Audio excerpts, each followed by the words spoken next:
ดีค่ะ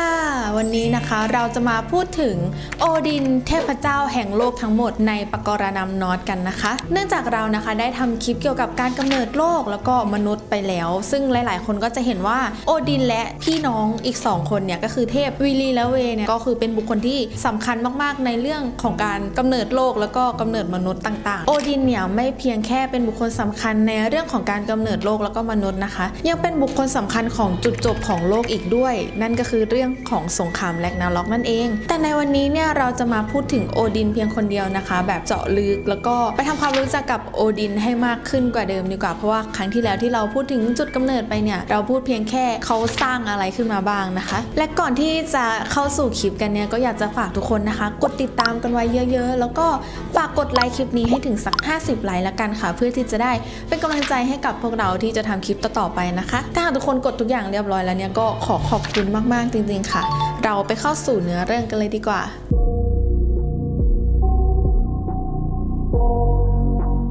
โอดินคือเทพเจ้าสูงสุดของตำนานนอร์สเป็นบิดาแห่งสรรพสิ่งเขาเป็นบุตรของเทพบอร์และยักษ์เบสลามีพี่น้องอีก2คนคือวิลีและเวซึ่งเป็นต้นวงของคณะเทพเอเชียโอดินได้ร่วมมือกับพี่น้องสังหารยักษ์อีเมียลงได้และนำร่างกายมาสร้างโลกใบใหม่จอมเทพโอดินจะประทับในมหาปราสาทกลัดฮัมบนเทวบัลลังก์ชื่อว่าลิสเคลที่ตั้งอยู่ในแอสการ์ดมีอาวุธคู่ใจคือหอกกุงเนียหอกวิเศษที่เมื่อพุ่งออกไปแล้วจะไม่มีวันพลาดเป้าและยังมีสัตว์คู่กายคืออีกาชื่อว่าฮูกินที่แปลว่าความคิดและมูนินที่แปลว่าความจำเกาะอยู่บนไหล่ซ้ายและขวาคอยกระซิบบอกข่าวใหม่ๆที่นายสั่งให้บินออกไปสังเกตการเป็นพิเศษนอกจากนก2ตัวนี้แล้วโอดินยังมีสัตว์เลี้ยงแสนรักเป็นหมาป่าอีก2ตัวชื่อเกรีและเฟรกีซึ่งมีอุปนิสัยคล้ายคลึงกับเขามากเพราะว่าในตัวของเทพโอดินนั้นมีสัญชาตญาณในการล่าเหมือนกับนิสัยของหมาป่านั่นเองหมาป่าทั้ง2ตัวมักจะคอยอยู่ข้างๆนายของมันเพื่อรอรับอาหารจำพวกเนื้อที่เขาเอามาวางไว้ตรงหน้าโอดินเทพโอดินมีภรรยาหลายคนมากๆมีทั้งที่เป็นเทพด้วยกันและยักษ์ผู้หญิงประเภทต่างๆโดยมเหสีเอกของโอดินก็คือเทวีฟลิกหรือบางครั้งก็ออกเสียงว่าฟิกก้าเทพีแห่งความเมตตาการแต่งงานครอบครัวและผู้ประทานบุตรรวมทั้งคุณสมบัติที่ดีของสตรีเพศด้วยความที่โอดินมีภรรยาหลายคนทำให้มีโอรสและธิดามากมายซึ่งหนึ่งในโอรสของโอดินที่เป็นเทพเจ้าองค์สำคัญของเทพเจ้าทั้งฝั่งสแกนดิเนเวียก็คือทอร์เทพแห่งสายฟ้าที่มีอาวุธคู่กายเป็นค้อนสายฟ้าผู้ซึ่งเป็นเทพที่แข็งแกร่งที่สุดแต่ถึงแม้โอดินจะเป็นบิดาแห่งสรรพสิ่งที่สร้างโลกขึ้นมาแต่เขาเองก็ไม่สามารถที่จะล่วงรู้อนาคตได้โดยเฉพาะความลับสูงสุดของจักรวาลการถือกำเนิดชีวิตหลังความตายและอนาคตของโลกเพื่อที่จะรู้ความลับเหล่านี้เขาจึงไปที่ต้นไม้โลกและทำการทรมานตัวเองโดยการผูกเท้าข้างหนึ่งไว้กับพฤกษาที่เป็นแกนกลางของโลกหรือที่เรียกว่าต้นอิกดาซิลและมีหอกมาแทงตามร่างกายเขาทรมานตัวเองอยู่แบบนั้นถึง9วัน9คืนสุดท้ายก็ทนความเจ็บปวดต่อไปไม่ไหวและได้เสียชีวิตลงแต่แล้วก็ฟื้นขึ้นมาใหม่โดยที่ไม่มีความเจ็บปวดอะไรเลยแต่กลับเต็มเปี่ยมไปด้วยความรอบรู้ความฉลาดหลักแหลมมากยิ่งขึ้นกว่าเดิมเสียอีกแต่เขาก็ยังต้องการความรู้เพิ่มเติมจึงเดินทางไปที่รากของต้นไม้อิกดาซิลเพื่อดื่มน้ำพุวิเศษหรือที่เรียกว่าบ่อน้ำพุแห่งปัญญาที่สามารถทำให้กลายเป็นผู้รอบรู้ได้อยู่ในดินแดนโจทันไฮม์ที่มียักษ์ชื่อมิเมียเฝ้าอยู่ยักษ์ตนนี้ไม่ยอมให้ใครได้ดื่มน้ำนี้ง่ายๆโอดินพูดจาขอร้องและอ้อนวอนถึงความจำเป็นที่ตนต้องรู้ทุกสิ่งทุกอย่างเพื่อจะปกครองโลกนี้ได้อย่างดียักษ์มิเมียคิดไปชั่วครู่แล้วจึงตอบตกลงแต่ว่ามีข้อแลกเปลี่ยนก็คือโอดินจะต้องควักลูกตาหนึ่งข้างเพื่อแลกกับการได้ดื่มน้ำพุวิเศษนี้โอดินจึงตอบตกลงโดยที่ไม่ได้คิดอย่างถี่ถ้วนให้ดีเพื่อที่จะแลกกับความรู้ทั้งหมดบนโลกและการอย่างรู้อนาคตโอดินจึงควักลูกตาหนึ่งข้างมอบให้กับยักษ์มิเมีย ยและเริ่มดื่มน้ำพุวิเศษนั้นหลังจากที่เขากินน้ำพุวิเศษนั้นลงไปในลำคอความรู้ทุกสิ่งทุกอย่างที่เขาอยากรู้ในทุกด้านก็เริ่มเข้าสู่ร่างกายของเขาไม่ว่าจะเป็นทางเวทมนต์หรือการอย่างรู้อนาคตก็ตามจากนั้นเป็นต้นมาโอดินจึงกลายเป็นเทพอุปถัมภ์หมอดู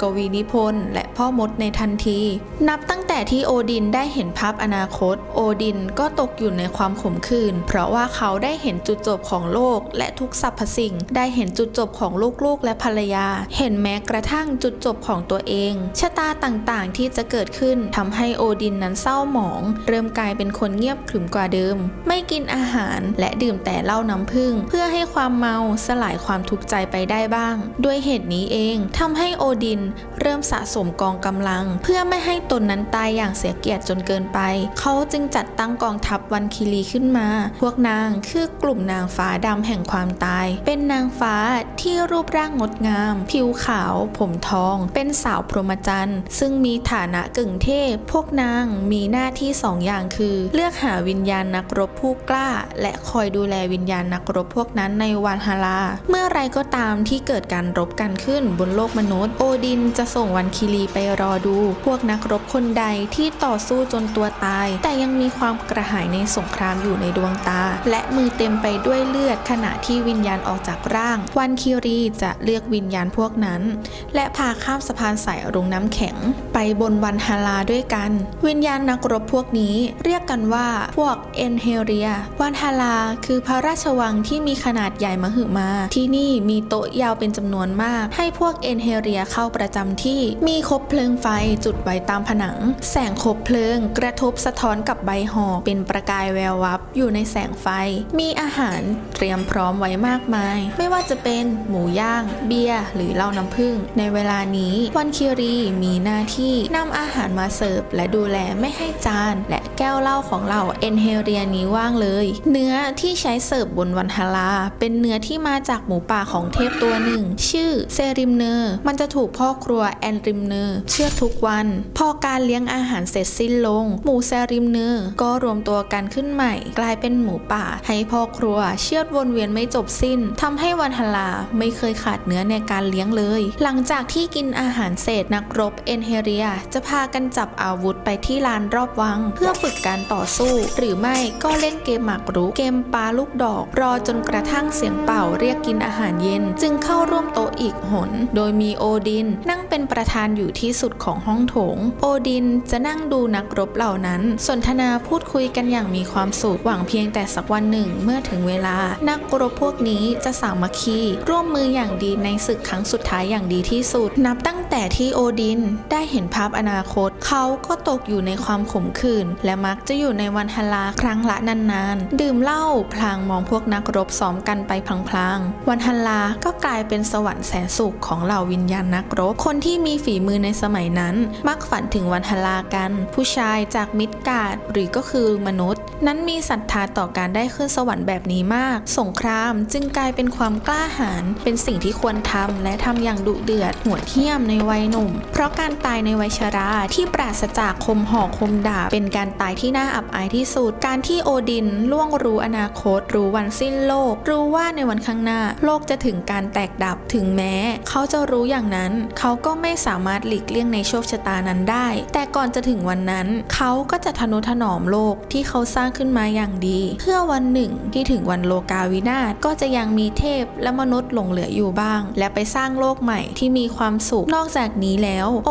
ดินได้ทำการบันทึกทุกสิ่งที่เขาค้นพบทั้งหมดลงในรูปแบบอักษรศักดิ์สิทธิ์24ตัวเรียกว่ารูนในภาษานอร์สแปลว่าความลับซึ่งโอดินได้มอบให้กับมนุษย์เพื่อใช้ในฐานะเทพพยากรณ์ในเวลาต่อมาสุดท้ายโชคชะตาที่หลีกเลี่ยงไม่ได้นั้นก็เกิดขึ้นพวกเหล่ายักษ์และพวกปีศาจต่างๆได้บุกมาก่อสงครามกับเหล่าเทพเป็นสงครามที่ใหญ่ที่สุดที่พวกเรารู้จักกันนั่นก็คือสงครามแร็กนาร็อกนั่นเองโอดินถูกสังหารในศึกครั้งสุดท้ายด้วยการถูกหมาป่าเฟนรีกินลงท้องในคำเดียวแต่ด้วยอำนาจของน้ำพุวิเศษโอดินจึงรู้เหตุการณ์นี้ล่วงหน้าอยู่แล้วแม้ไม่อาจหลีกเลี่ยงได้แต่โอดินก็สร้างการ์ดกับดักไว้แล้วนั่นคือการให้กำเนิดบุตรที่ชื่อ เทพวีดาซึ่งทันทีที่เห็นบิดาถูกฆ่าตายวีดาก็ได้ทำการล้างแค้นให้บิดาด้วยการจับหมาป่าเฟนรีฉีกกระชากด้วยมือเปล่าในทันทีแม้จะหลีกเลี่ยงในโชคชะตาไม่ได้แต่โอดินเนี่ยก็ได้เตรียมการอะไรไว้ล่วงหน้าหลายอย่างมากๆเลยแล้วทุกคนคิดว่ายังไงกันบ้างโอดินในความคิดของทุกคนเป็นแบบไหนก็สามารถมาคอมเมนต์แบ่งปันความคิดเห็นใต้คลิปนี้ได้เลยนะคะถ้าหากว่าทุกคนชอบเรื่องที่เรานำมาเล่าให้ฟังเนี่ยก็ฝากกดติดตามไว้เยอะๆจะได้ไม่พลาดคลิปต่อๆไปวันนี้ต้องขอตัวลาไปก่อนดีกว่าแล้วเจอกันอีกที EP หน้านะคะสวัสดีค่ะบ๊ายบาย